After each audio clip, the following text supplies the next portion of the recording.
Yes, hello everyone. How's it going? What's the crack? My name is Michael and welcome back to a brand new episode of the McLav podcast. I hope everyone's keeping well. I hope everyone's having a fantastic day wherever you're listening from and watching for the first time in probably well over a year. I'm recording recording the video of one of these episodes, so if you prefer to watch your episodes or podcasts in general on YouTube, you can do with this one, because I was that bored that I decided to actually set a camera and stuff up, and here we are. So yeah, this podcast completely derived out of boredom. I've spent most of my day listening to other podcasts and just felt like, you know, I had to. Not that I had to whatsoever, but like, when you committed so much to like buying so much equipment and stuff for a podcast and you just leave it sitting for ages, it feels a bit pointless when you go weeks, months at a time without recording it. But we're here, we're recording an episode, and yeah, could go in absolutely any direction possible. I have no idea what I want to talk about. There's loads to talk about, really, but we'll just wing it and see where it goes. I've spent most of this week for uni in radio studios, because I'm doing a radio module this year, and it is fantastic. I absolutely love it.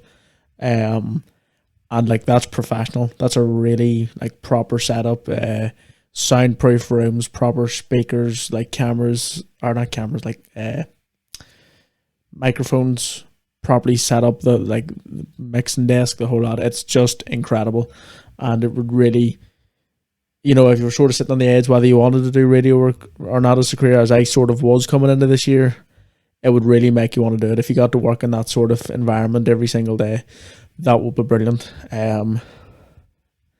Like, there's no worry about how good the sound quality is if everything's connected up, because it just is, because it's a professional level, ready to go radio studio. And then I've just spent 20 minutes here trying to get the sound right, trying to get this video working, and I'm like, oh, this is such a downgrade. And then I remember that I paid the guts of 500 quid for this piece of equipment, and that it's really snobbish of myself to be like, that old thing, when it quite literally nearly cost me an arm and a leg. But yeah, practicing the radio stuff, and that would be a dream job. Like, a sports radio show, you know, the equivalent of a podcast, essentially, except it goes live and it gets broadcast live every single day. Imagine a sports breakfast show. Not necessarily like talk sport, but something that just encompasses everything, you know, whether it's in America or it's here in England, or if it's in Ireland, I don't know. But this week, and the amount of stuff I've seen online, really has sort of pointed me in the direction of where I want to go career-wise, and that's a good thing, you know. That's sort of the whole point of this course, and why I'm here and why I'm doing it and whatever else. And if I can come out of it with a clear end goal, and even better, a job, that would be perfect. There's a lot of sport been going on this weekend. A lot of sport will continue to go on this weekend. But let's go back to last weekend, and it was the weekend of the Japanese Grand Prix. And that meant, being on the other side of the world, that everything was in the middle of the night or very early in the morning, depending on how you approach the weekend. Now, I will hold my hands up and admit I approached the weekend wrong. I opted for the let's stay up each night and power right through to the following morning session, rather than the let's go to bed at a sensibly early time, wake up, watch the session, maybe even get back to bed for a while, and then continue with your day. No. From Thursday night football last week for the American football, I watched it. At the end of it, then the practice sessions for the Japanese Grand Prix started. Slept away through Friday, woke up Friday afternoon, did the same thing Friday night into Saturday morning for qualifying. Slept all the way through Saturday afternoon, up Sunday morning for the Grand Prix. Only for there to be like 2 laps, and then the whole thing be red flagged and called off for about an hour and a half. And then it went back going again, and the race finished. And then, for those interested in Formula 1, obviously you know what happened next. For those that don't, there was a whole I don't even know how I would describe it. It was a fiasco, a debacle. They mucked it up basically. Nobody was clear on the rules. Nobody knew what was happening, and then seemingly at the end of it, they just decided that all right, we'll just give out full points here, and that made Max Verstappen the world champion for the second year in a row. So, I mean, it was a good result to see, but the way the news was broke was just horrible. Like, you know, for the sake of Formula One as a brand and as a driver, surely like the ideal way you want to win a championship is like crossing the line in the car, have your team in your ear telling you you've won it. Like last year, like at the end of last year, the one lap shootout bit. Now, obviously that wasn't perfect circumstance, but I mean in how like you find out you're champion. Like you're in the car, you drive across the finish line, everybody celebrates. Max had finished the race, got out of the car, went and did his post-race interview, as they always do at the end of every race. And then they normally go through the podium, so it was like first, second, third. And then just in the middle of Sergio Perez's interview, Johnny Herbert was just like, whoa, whoa, whoa, whoa, whoa, Max, come back in, and just broke the news. And nobody believed it. Like, the ones I was watching with didn't believe it. I didn't believe it. Twitter hadn't a clue what was going on. Everybody thought he needed one more point. Max, that is, until then, for some reason, they just decided that it was going to be full point. Now, it wasn't illegal what the way the rules were applied. It was just a bit like, could you not have specified this much sooner than after the race when it conveniently suits now that Max is world champion? But listen, that's sort of been the story of Formula One the past couple of years. It just seems to be suiting itself, tripping over itself to suit itself, you know, constantly shooting itself in the foot. But yeah, so there's no race on this weekend. I believe there's no race on next weekend either. I don't actually know. I don't know when the next one is, if it's next week or the following week. It's in America. And then, I mean, the rest of the season essentially is irrelevant because Red Bull's going to wrap up the constructors sooner rather than later. And then it's just fighting for position after that to see who finishes where. There is the cost cap issue on how much money was spent. That's a problem. Now, that's really technical and delving in for people that aren't interested in Formula 1. But essentially, Red Bull have cheated, and that's been investigated. And everything last year, like all the championships and stuff, are now up in the air, so to speak, because they've cheated. They spent too much money. They went over the limit, and they're going to be penalised for it. Penalised, whatever way that word said. So yeah, that'll be a bit of drama to come. The World Cup starts soon.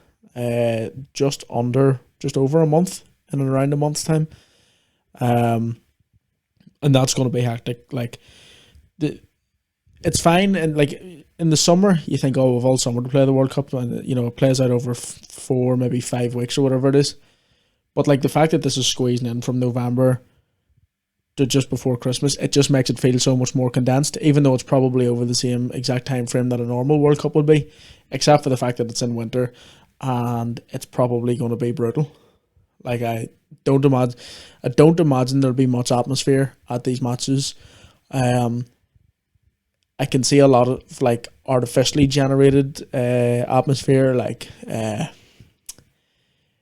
what's the word I'm looking for? Like crowd noise being pumped in like through speakers. I can see a lot of people like being ambassadors, being hired to make Qatar seem more fun than what it's actually going to be, because the laws and stuff that are in place, the state of the way the games come about through, you know, basically paying to be allowed to host such an event is it leaves it a bit flat. So I can imagine there's going to be a massive PR job from that. I mean, there already is, the likes of David Beckham and all being an ambassador. The adverts are everywhere, but during the actual games themselves, there's going to be a lot, I think, of trying to make it look fun, trying to make it look like this is, you really wish you were here, you should have come to Qatar. When in reality, that's probably not the case at all if you were actually there. As for the tournament itself, I mean, who is going to win it? I mean, like, Is it going to be one of the European teams? It's like, is it going to be Messi versus Ronaldo? Like, imagine the showdown, imagine the internet, imagine Twitter from the semi final, like the end of the semi finals to full time at the World Cup final. If the final was Argentina versus Portugal, if it was Messi versus Ronaldo, all this like this gladi- gladiatorial, gladiator style. You know what I'm trying to say? Like almost epic finish to both these players' career, because I mean they'll not be playing in the next World Cup. Will Ronaldo play in the next Euros? Probably not. You know, that would be like Twitter just wouldn't be able to cope on that one particular day. First of all, it would be hilarious. Second of all, it would just be the most toxic place on planet Earth to be. Third of all, probably would be a decent match. I think Brazil are favourites at the minute. Again, probably something I should have looked up before hitting record. Didn't do it. Who else? Are England going to do it? Probably not. You know, is the blind optimism taking over? Absolutely. I'm living here. I'm seeing how people's attitudes swing back and forth between get south, get out to we might have a chance. The worst thing that could have happened to this England squad heading into this World Cup was those 15 minutes or so against Germany in the Nations League there a couple of weeks ago, when they played attacking football and they blew Germany away and they scored 3 goals. They come from 2 down to go 3 up, and Wembley was rocking, and then obviously Germany come back, equalised, and the game finished 3 each. But those 15 minutes of England play, like lit the fire. Like that kick started the the it's coming home train. Do you know what I mean? Because they seen something. They seen something from their team, the England fans, that they haven't seen in a long time. You know, under Southgate has been a bit vanilla. Yes, they got their Euros final, but they scored 1 goal in the final and then sat back and just let Italy come on to them. Those 15 minutes are really going to, you know, have people speaking. They're like, oh, we can do it. You know, we're going to be great. It's coming home. It's the worst sense of false hope that they could have had.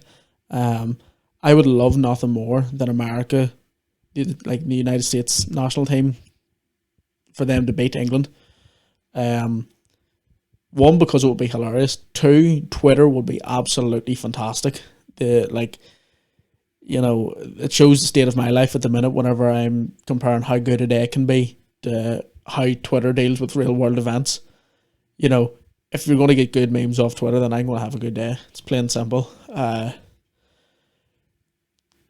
But the actual sheer significance then of the United States beating England would just be absolutely hilarious from a World Cup standpoint as well. Because I mean, who else? Wales is in that group as well, and then Iran. I mean, if England lost to Wales and the USA, it would be spectacular, and it would be nightmarish. Because I mean, the England squad has talent. It's a pretty stacked team. You just have to feel like at the minute that it's being held back by its manager, unless, not even I'm falling into the trap of it, unless they play like for a full tournament, like they did for those 15 minutes against Germany, just attacking, forward pressing football, and like it was the Nations League. I can't exactly remember the German lineup, so I can't remember if they were full strength or not. But you know, there were signs there. There were signs there of an attacking dominant England team, and that's bad news for us all, and for people that are like me living here, people that consume media, because the media would just be insufferable. The papers, the punditry. I mean, we all seen it during the Euros, but all we can hope for is pardon me, an exciting tournament, and one that just doesn't turn out to be as bland or as vanilla as it's threatening to be, basically because of it being in winter and the condensed schedule, meaning players are going to be knackered. Aside from that, then there's Like there's a wealth of players that aren't going, and the fact that Holland isn't going. I mean, I haven't even spoke about him yet. I don't even want to. It's mind boggling at this point how good he is at football. Um, the fact that he's not going to the World Cup and he just gets to sit home and rest all winter, then everybody's going to be coming back from the World Cup punctured, and he's just going to run riot again is terrifying. You know, like come January time or whatever it is when the fixtures probably get back going again, Boxing Day I think maybe. Like he's going to be fresher than anybody, and he could be on 30 goals by the middle of March, genuinely. Um, like the bookies are paying out on him win the Golden Boot and all already, paying out on 38 plus goals. It's just scandalous. But that's how good he is, and that's how good that fit is for him at City. It's just it's it's like Pep's dream. Like he's just got himself this striker. And Haaland is just running riot. I mean, Haaland and Foden hat tricks against United 2 weeks ago, and Haaland's just scoring for fun. I mean, there's no other analysis that I could bring onto this other than the fact that I'm not going to pretend like I have some masterful insight, other than the fact that he's lethal at football. He fits City's style of play so well. And it's incredibly frustrating when there's nothing anybody can do about it. But it's also an absolute joy to watch. So why the hell not just enjoy it? United are a confusing team.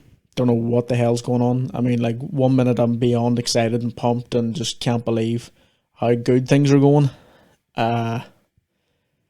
Then City put 6 past you. Then you squeak out 2 wins over Neil Lennon's Ammonia, the Cypriots. The keeper having the game of his life. His interview as well afterwards was incredible. Just so happy to be at Old Trafford, so full of energy, and not even disappointed at the loss, because he was like, "Well, I'm a United fan," but not in a match fixing type way, but in like a, we played so well against a massive club up until the very end, and then they eventually broke us down. But he was delighted. His interview's fantastic. Go watch it. It's on like BT Sports, Twitter, and whatever else. He's just delighted. But United as an entity, as a team this year, no idea. I mean, who's we play? I think we're playing Newcastle tomorrow. I'll just check that while I am looking here. I mean, that'll not be an easy game either, because Newcastle's had a decent bit of form. Manchester United. Newcastle 2:00 tomorrow. Looking forward to. I've just also subconsciously here in the past 2 minutes realised how much I'm saying and so I'm really trying not to. And the fact that I'm also recording this means I'm looking at myself doing it. Makes it 10 times more awkward. So if you want to see something cringeworthy and you're only listening to this, go to the YouTube version of this and you'll see how silly it looks when I'm just adding them, and also you can see my head fighting with itself trying not to do it. What other sports have we? I probably should have taken some notes before I started this, but I just, as I said, was listening to other podcasts and decided that I wanted to do my own. So, the Gaelic football, the Ulster Senior Football Championship draw, has been made for next year already. Armagh's in their preliminary round against Antrim. So they'll have to go the long way to the Ulster final if they want to make it there. The rest of the draw itself, I'd say probably Tyrone, Monaghan, pick of the fixtures from the rest of it. But can't wait for all that to come back. I mean, I know it's still only October and whatever else, but can't help but look forward to it. Last year was so good and so exciting, and the days out and stuff were brilliant. That you can't wait. Bear in mind the club season's still going on now, and the coverage online of the club championships has been fantastic. The clips and the streams and whatever else has been superb. So there's plenty of coverage, and so far this split season, this new layout, this new calendar for the GAS seems to be working okay. When it was initially proposed, I wasn't too keen on it. I just thought, like, because over the summer the inter-county game builds up so much traction that just cutting it off like that in the middle of summer and then letting it, there essentially be nothing until January, February was sort of a bad move. But then the names that you get to hear over the summer, the Shane Walshes and the David Cliffords and the Shawnee O'Shea's and the Ryan O'Neills and whatever else, when you see their name popping up on your timeline, you realise they're playing for the club. Then the club game grows and the coverage of it grows, and it's been good. It hasn't, maybe there's a few things still need ironed out in terms of how different counties play their championships and group stage championships versus pure knockout and stuff like that. Some of that still needs ironed out. But so far, so good. No complaints. And that's about as much as I can think of really for sport. Something that did just pop into my head there, which is terribly sad. Poor Hagrid's dead. Robbie Coltrane.